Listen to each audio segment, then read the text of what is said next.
Hi guys, welcome back to our YouTube channel. Thank you so much for the support this far, and especially on the last episode on roles of children in dysfunctional families.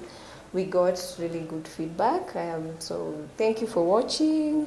Thank you for all the positive criticism and everything, and I'm glad that we're learning and growing together. So in today's episode, we want to talk about gender-based violence, and we want to delve further. Especially the last month or two, we've been having debates on Twitter, on social media, on how girls are being, raped, killed, and such. So today, we'd like to expound on some forms of violence, gender-based violence, because we normally assume it's only rape, but we have several ways and types of gender-based violence. So let us learn today. We have a guest who is going to delve further into it. Welcome. Thank you, Carol. I'm Mary Wanjiro Kenyanjui. I'm a mother of two. I am married. I am a counselor, and I'm also a marketer by profession. And so I want to, today we are going to talk about GBV and the forms of GBV. We have physical GBV, where someone intentionally inflicts pain to someone, causing bodily harm. This can happen to either a man or a woman. When we say physical, when someone is physical, this person could be slapping you, kicking you, pushing you to the wall, generally beating you. That is what we call physical violence. And then we also have sexual violence. This is where a person wants to have sexual intercourse with another person without their consent. Yeah, and it's happening a lot in our society today, especially in this season of COVID, because you'll find we are now confined to our homes most of the time, and you'll find that it has many forms, because sexual violence can come in the form of defilement, where this person is an underage child. And by underage, we mean 18 and below. And you'll find people saying, I thought she was a big girl. I thought she was a big girl. She behaved like a big girl. She behaved like a big girl. Like a grown-up. Yeah. But there was no consent in doing that. And then there is rape. Rape happens to people who are above 18, where someone forces you to have sex with them without your consent, but you're above 18. We have things like sodomy happening to our men and our boys. And this has caused a lot of pain to a lot of men, because men are built not to talk about it. Yeah, we've socialized them as such. Yeah, they are socialized in a way that they are not supposed to talk about sodomization. And it is happening in our homes and in our society. Then we go to psychological and emotional violence. This is where someone does things to you that causes stress, anxiety. It can lead to depression. When someone violates you psychologically and emotionally, they cause a lot of fear. Some forms of psychological violence is like insults. When someone just decides to insult you all the time. What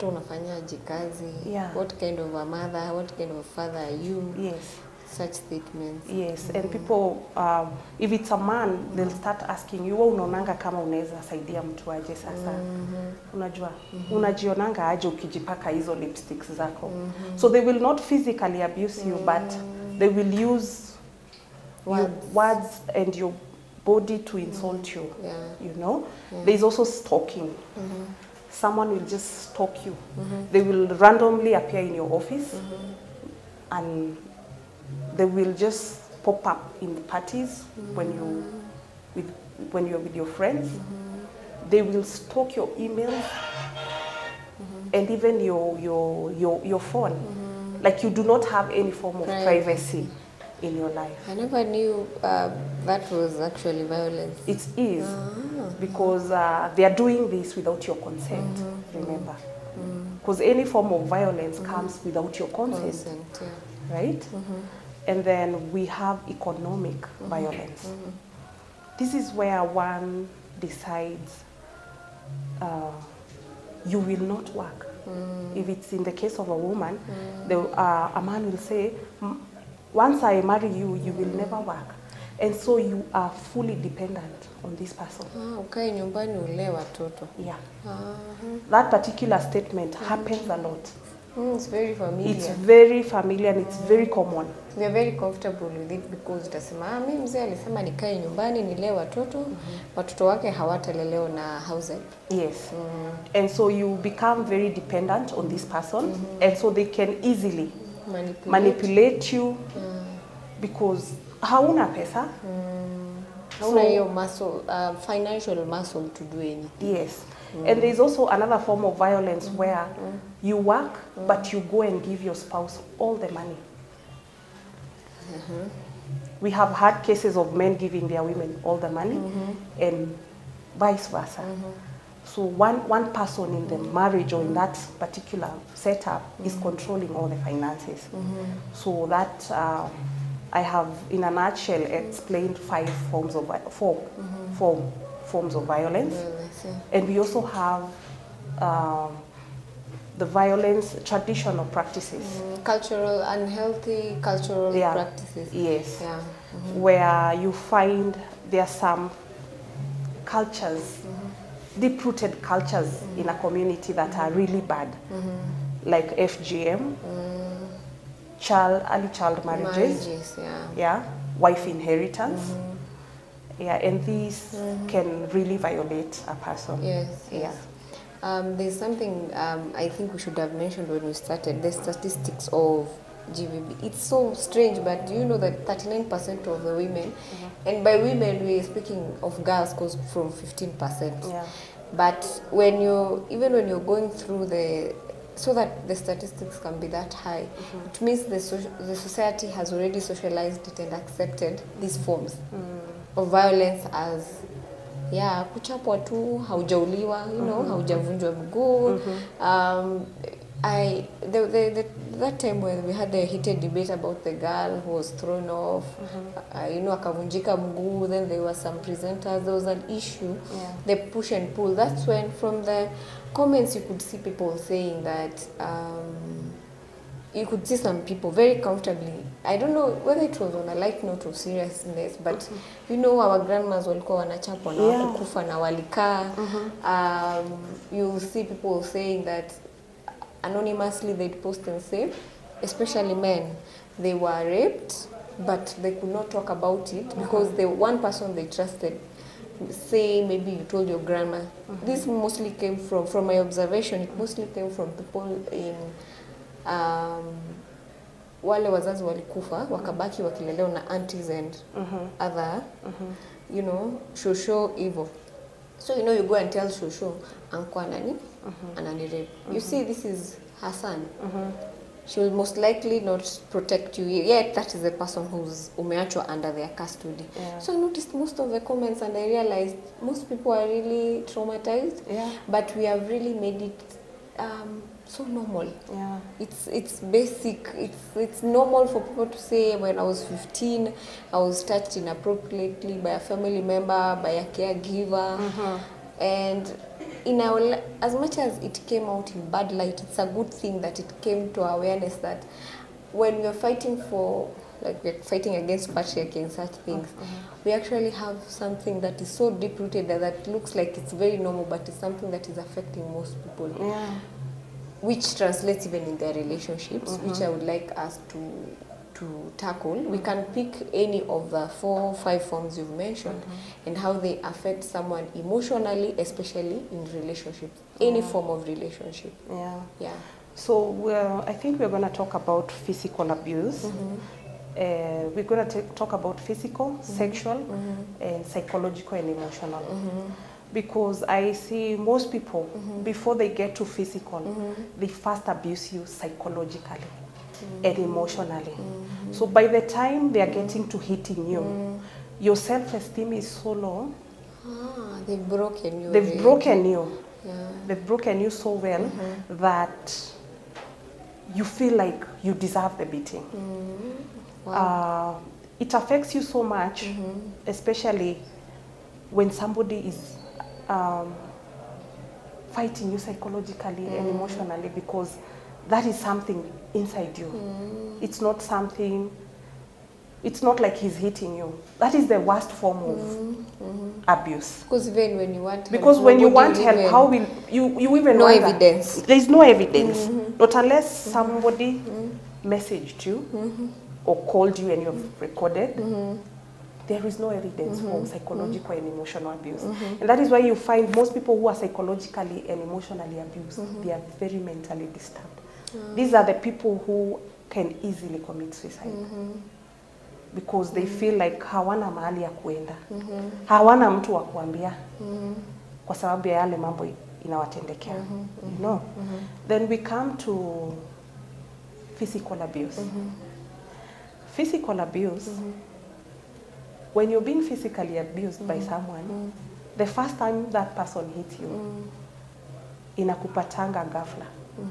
You don't expect, it's the you last do not thing you expect somebody to just start physically abusing you. Because mostly it comes from people whom you're either is a spouse, people you trust, people you love.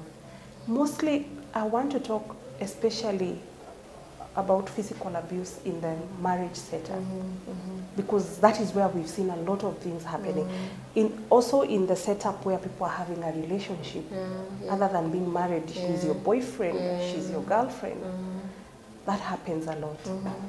And the first time it happens, it catches you by surprise. And so you're lost. You're lost and you're thinking, oh, that didn't just happen. So you're in denial first. It didn't just happen. It's like grief. So you're in like the first stage. Yes. You deny. No, he didn't just hit me. You know? And then these perpetrators of physical abuse, they are very good in apologizing. So immediately, if it's a guy, he will hit you and then he will come and tell you, I am very sorry. My God. And most people who are beaten, you tend to love the person who is beating you so much. Why? And you do not expect them to beat you. You know? Yeah. And so when they come and apologize, you're quick to forgive. Because you make an excuse for them, or? Because you love them. It's not an excuse. You're in denial. Oh, so me as an outsider will say you're making excuses for them. But now that person who is on the inside, I love him, he did a mistake, he said sorry, so it's good. So you forgive them. But that is the first mistake that you make as a victim of violence. The first time that person hits you, that is a red flag. Because that shows they have issues. Deep-seated issues. Deep-seated issues in their lives. Because I always ask, and I've always asked, Karo, unakuanga kazi, ama nakuanga kazi. You get annoyed with your bosses, with your friends. Do you go beating them up? Kasirisha unampea kibari. Unapita na yeye, unamgonga makofi. I like, by the way, why have you never thought, you know, why don't we see it from that angle? Because if we try and defend them that it's anger issues, you don't go around hitting people around town. You don't. So this perpetrator of violence has just seen you as a point of releasing as a weak person that he can abuse. Oh, so that's why you said they first break you emotionally. So by the time you know, hitting you, you're already broken. You don't have, your mind cannot process it as this is wrong. You process it as something totally different. And they also isolate you. They isolate you from your parents. They isolate you from your friends. Sitaki kukuona na fulani. Mbona siku hizi mnaongea na mama yako sana hivyo? You know. So by the time they are beating you up, unakuanga ukisikia ni kama una mali unaweza torokea. Because you've not been socializing with your friends, with your family. You feel like you're lost. You've broken bones. So how do you call a friend you stopped talking to 2 years ago and tell them sasa nachapwa? Yeah, it's really hard. And then, since you're thinking you don't have friends, so they're able to harass you. But you're also, even the outside world is not even accepting. Nikikuja sahi, we've not spoken for 2 years, and I'm coming to tell you, you know this guy is beating me up. And you're quickly to judge me and like, she's not been talking to me for 2 years. Why is she coming to me when she has problems? I reached out several times. You were not responding. So is it even true? Yeah, somebody will probably have even doubts about it. So it's a tricky place for someone who is being physically abused. It's not something that it is not something that is easy also to talk about. Because sometimes some people who are being physically abused don't even know that this person is violating any of their rights. Human rights. They are not even aware that it is wrong for this person to be doing that. I have a question. So you said this perpetrator has their own problems. Yes. So this person who does not see the victim, Yeah. I don't want to sound like I'm victimizing, just to clarify something. Do they also have any issues from maybe the past, unresolved issues that predisposes them to abuse? Yeah. This can happen in very many ways because you could have been brought up in a family where people don't fight. I can attribute it to upbringing and the environment where you grew in. There are people who are brought up in very stable families, but hakuna mtu anakuwa ameandikwa hapa I'm an abuser. So you go and meet someone who has come from a different background where chai yao ilikuwa kupigana. The parents used to fight day in, day out. And there was no other form of any other family member where they saw stability. So that is where they grew, and that is how they know how to solve their own issues. So these are two people. One grew up in a very stable home. Goes, meets someone who grew up in a very unstable home. They meet. And so we grow here, home very stable. When they are abused, it catches them off guard. And they do not know what to do about it. Oh, I just wear a piece. They don't know people can actually apologize and move on from something. You know, it's not normal to them. No. And then you'd find, hata kama aligrowia mahali stable, maybe akona daddy issues. Maybe it was a stable home, but the dad was absent. So they are clinging to this abuser, trying to look for their father. Oh, let's say maybe it's a lady. So, so this man is playing both roles. He's a husband and a father to this lady. Yeah. If it is a man who is being, most men are not physically abused. Most men are psychologically and emotionally abused. Oh, that's why it's hard to talk about it. And so, and men don't like, inakuwa ngumu sana kwao to go and start saying, my wife is insulting me. Oh, mama, yeah, they won't. Because they have a perception that it will show that they are weak. They cannot manage their homes, they cannot manage their wives. So they are emotionally abused. You'll find a lady telling a man, sasa wewe, wanaume wengine wamejenga magorofa, wewe kazi yako ni gani? Wow. People are driving, what are you doing? What kind of a man are you? So that is also abuse. Yeah. And it can also be attributed to people not knowing how to distinguish between being needy and loving someone. Yeah. Me wanting you for just me. For keeps. For keeps. 100%. 100%. Yeah. And you supporting everything that I'm doing. But I am not supporting you in any way. So it's self-centered. It is very self-centered. Why are you on your phone? I am here and you're on your phone. You know? Yeah. So you're just needy. Why are you going out Why are with you your going friends out that with your often? friends? Yeah. Why are you going to your mother's? When you're married, you're not supposed to keep going home. Yeah. That is a very needy person. Yeah. You know? But when somebody loves you, they let you grow. They support your dreams. They allow you to make your own mistakes. But they are always there for you. So you'll find most of these abusers cannot differentiate the two. Yeah. Abuse can also come because of job losses.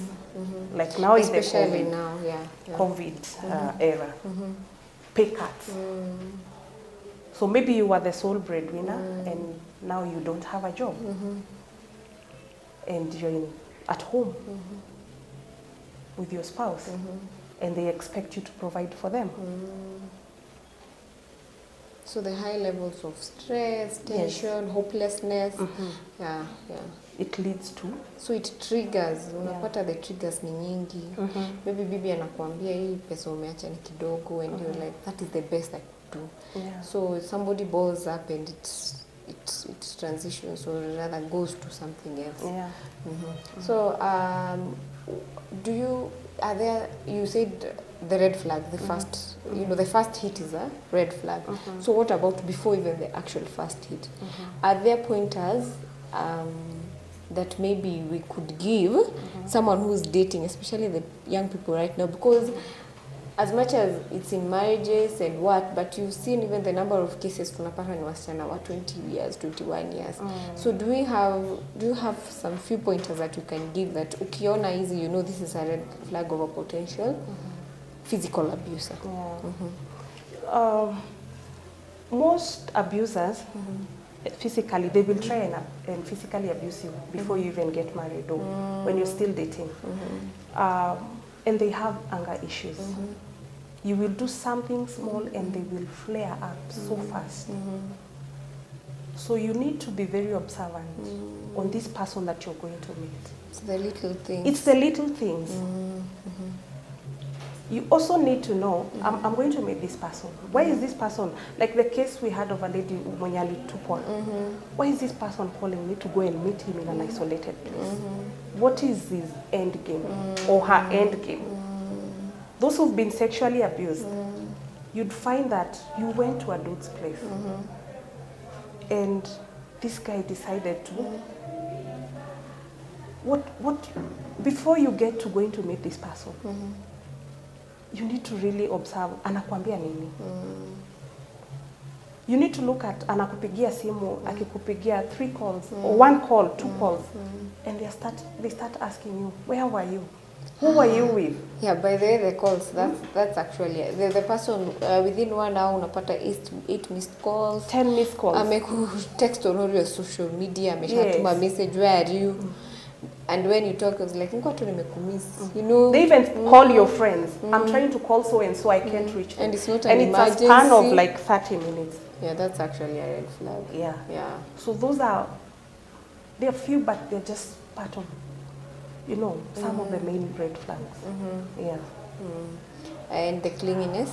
Yeah, and being clingy. People who isolate you. Yeah. People who isolate you. So I think this is a hard question. I don't know if it has an answer, but I will still ask. Why do people stay? Okay, first people stay because of denial. You don't process the whole thing as it should be. Yes. They also stay because they feel like they're the only ones going through this. Because of the isolation. Yes. Or rather you live in an estate, but wewe tu ndo unasikianga tu kwako ndo kuna kuanga na vita. Forgetting that there are so many forms of violence. People also stay because they want to change the other person. Wow. Yeah. They That is feel a like, stretch. yes, they feel like, imagine at a change. This is not a person I knew. And they even start saying, maybe I will stop, maybe if I stop doing this, maybe if I stop doing my makeup. Nikiva vile anapenda, nisimuulize maswali. They will start maybe polite, yes, they will start maybe, the victim will be told, usijipake makeup. Na alikuwa amechapo because of that. Then this person will come and beat you because you wore a certain dress. So you will always be trying to please the perpetrators of this violence. You know? And thinking that, let me just give him another chance. He apologized. She apologized. Let me just give them another chance. And most of the time, like I told you, some people are not aware that they are victims of violence. They feel like they are super women or supermen, and they are trying to help the other person overcome. Because we have no one that is suffering. Yeah, and they are trying to help the other person overcome whatever issues. And it's not your work. It is not. It actually sounds rude, but it is not your work to fix someone. It is not. It is not even their parents' job to fix someone. No. You can only fix yourself. Even your kids, you cannot fix them. Yeah. Okay, when they're growing up in their formative stages, 0 to 9, you can at least ensure they transition into good adults, but you cannot fix them. Yeah. The other thing that makes people stay is the shame and stigma. We've had cases where parents tell people, go back, go back, go back. Hujavunjika, hujalala Mwanaume hospitali. ni kuvumilia. And we've had cases where people went back and actually were killed. You know? Then there is the biggest, and it's fear. Fear of the unknown. Yeah? Because by the time someone is physically abusing you, emotionally abusing you, you are afraid of this person stalking you and doing all these things.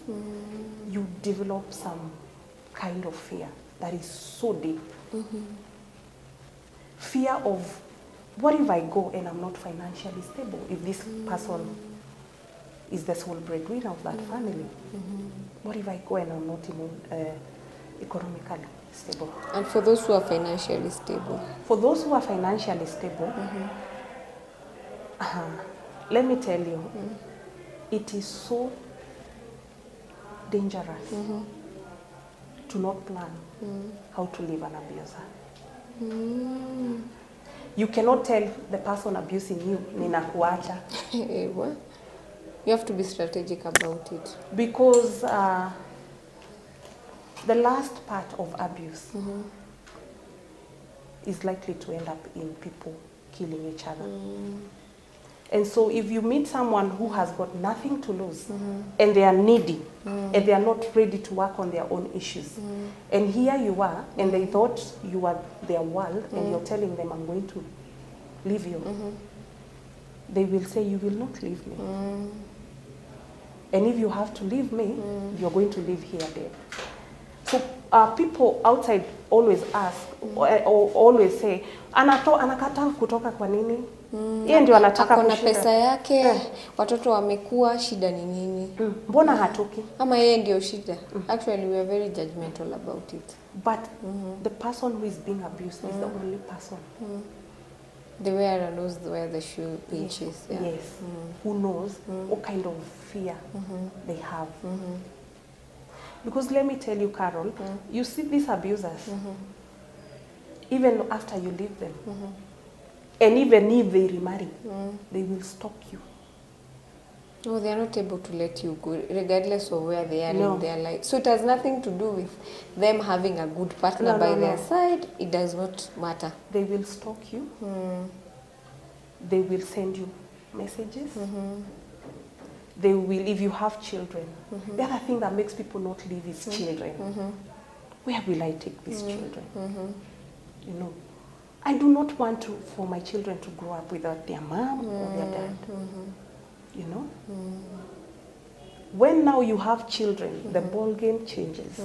Because this person if they can just decide, if they have the means, they will just take you to court. And take your kids away. So you can imagine the fear of this person has been physically abusing you. Emotionally, you're isolated.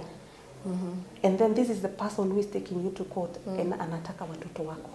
So you literally have nothing at this point. And let me tell you, they threaten you when you're in that marriage or in that relationship. You leave, I will do A, B, C, D to you.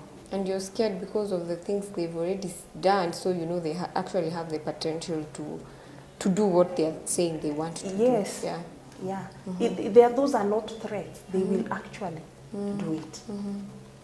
So when you see someone not living an abusive relationship, there's a lot going on. There's also the aspect of, I love this person.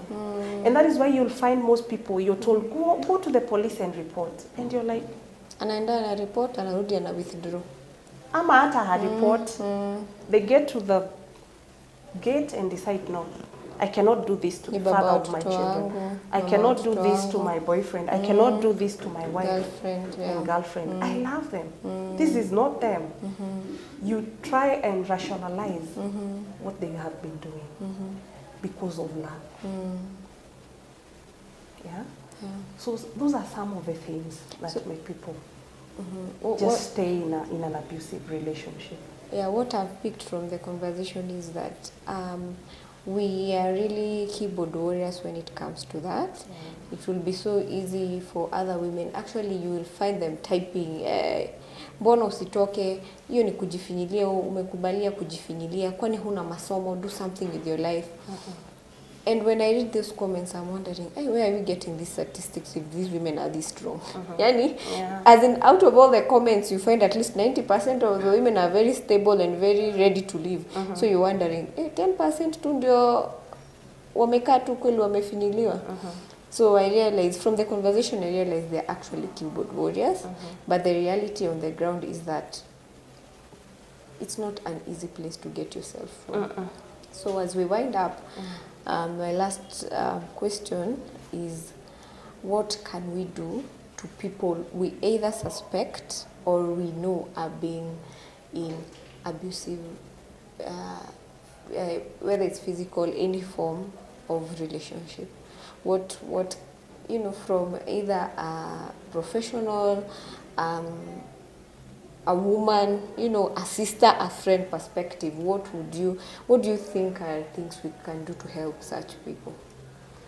First of all, I would want to say that violence thrives in silence. Violence thrives in silence. The more you keep quiet, the more the abuse will go on. So the first thing is speak up, speak out, reach out, reach out to your friends. Not even one is not enough. Go and report to the police station. Tell your parents if you're in a marriage setup. Tell your in-laws. Let them know this is actually happening. However hard it is. However hard it is, you need to speak up. And you need to speak out and say, it is happening. So that we can reduce these cases of death. Because you'll find a lady stabbed the husband and said it was self-defense. And it was actually self-defense. But this person, they've never even spoken about any They've abuse. never reported anything. They've never reported anything. And you'll find jela zetu zimejaa watu walikuwa wanafanya vitu self-defense thing. Hiyo ndio neighbor wanasema hapana, huyo mwanaume hata tujawahi sikia sauti yake. Huo mama ndio anashinda akipiga kelele, and that is it for you. Yes. So report. If you suspect your friend, your neighbor is going through any form of violence, talk to them and don't get tired. Are they approachable? And I don't mean it in a, you know, I mean, imagine if I came to you, Sasa Mary, the way I've been seeing you lately, you look sad, I've seen you with a black eye twice. Do you think they'll be receptive of the help, or will they take it as judgment? You do not go and pinpoint their black eye. You know? you create a safe environment, you know? Create a safe environment for this conversation. Yeah.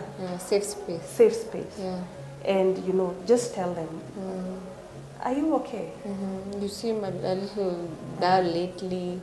Are the kids okay? Yeah. Is Mko aje? everything? Mnaendelea aje? Or don't come, when you come on too strong, in a feel kama judgment. Try and find someone. If you're not too close to them, find someone who is close to them.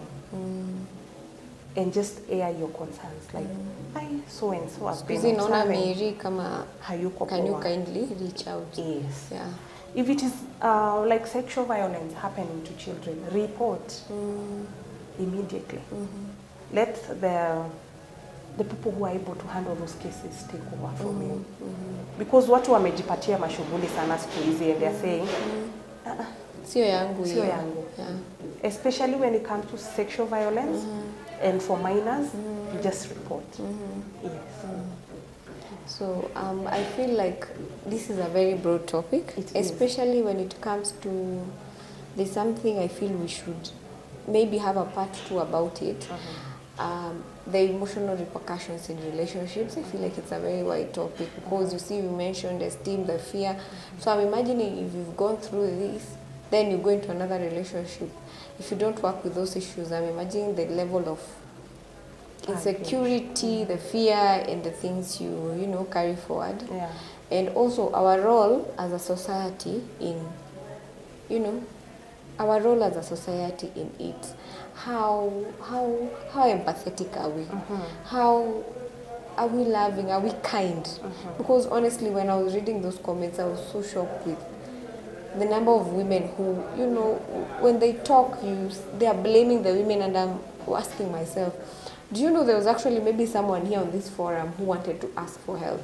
But when you victimize them like that and show them that, they imagine ni makosa yako maybe, you must be a big mouth. Because you'll see comments like, pia nyinyi wa mama ukiongelesha bwana, you have to lower your voice, find ways of talking. And I'm thinking, so if I talk in very, very harsh tones, I'll never be beaten. So I feel like we are failing. Then our parents, you go back to them and they tell you, wewe hata ninakujua wewe Karo. You've always been rude. Lazima ndio unachapwa. Hapana, aunti zako ende usimamishe boma. So I feel like there's so much to explore about the topic. But thank you so much for shedding the light, because once we start these conversations and keep them going, we also, at least one person will watch and see. The isolation thing, you'll be like, I'm not alone. So the people who actually go the exact things that I'm going through. And you can reach out to someone, whether anonymously or at least there have to be one person you can trust in your life. Yeah. So a parting shot. Parting shot is, you're not the only person going through this. If you're going through gender-based violence. Any form. Any form. So, like I said, violence thrives in silence. So speak out. Talk to someone. Talk to someone. You're not alone. Yes. Okay. Thank you so much for those insights and sharing your perspective on it. As I said earlier, I think we're supposed to keep the conversations going, and we should try and be kind. Sometimes ukupale workmate amekuja anakaa hayuko in a good state. Normally amongst us women tutaenda kuanza kusema nani ako na attitude, mbona anakaa hivyo. At least be kind, let that be the day you tell her, I love your shoes. I love your hair today, I love your skin, what's your routine? Tell her something nice. You never know, maybe that's the only nice thing she's had whole week, whole month. So I think let's spread kindness, and let us be a light to someone who is maybe in a dark place. So thank you guys for tuning in. Thank you, Mary, so much for coming in. And I hope we are going to keep the conversation going. And if you have any questions, if you feel you'd like to actually come on set and talk about it, please reach out. So that even if someone feels they are comfortable enough to talk about their own experiences, That way it will open a way in what Mary said, you know, you're not alone and there are other people who have actually gone through it. Bye guys. Subscribe, like and share.